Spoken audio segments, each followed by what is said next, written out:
Backward class కాదు, back bone class అని చెప్పి, బీసీలు వెన్నుముక అని చెప్పి జగనన్న 5 ఏళ్ల పాలనలో ఈ రాష్ట్రంలో బీసీల పట్ల తనకున్నటువంటి ప్రేమని, బీసీల్ని బలోపేతం చేయాలనేటువంటి ఒక మంచి ఉద్దేశంతో ఏ విధంగా అడుగులు ముందుకు వేశారో రాష్ట్ర ప్రజలంతా చూశారు.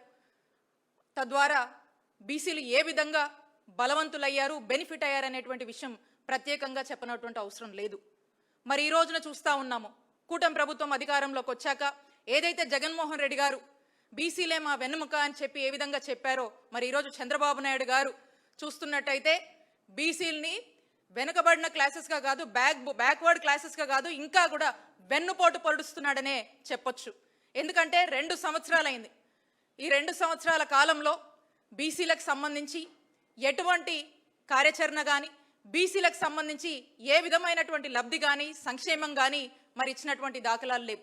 మరి ఈ రోజున చూస్తున్నట్టయితే ఏదో మరి మహానాడని చెప్తా ఉన్నారు, దాంట్లో హడావిడి చేస్తూ ఉన్నారు, బీసీల గురించి అంటున్నారు, మహిళల గురించి అంటున్నారు, ఏదేదో చేసేసామని చెప్పి ఏ విధమైనటువంటి మోసపూరిత మాటలు చెప్తున్నారో మనమంతా చూస్తూ ఉన్నాము.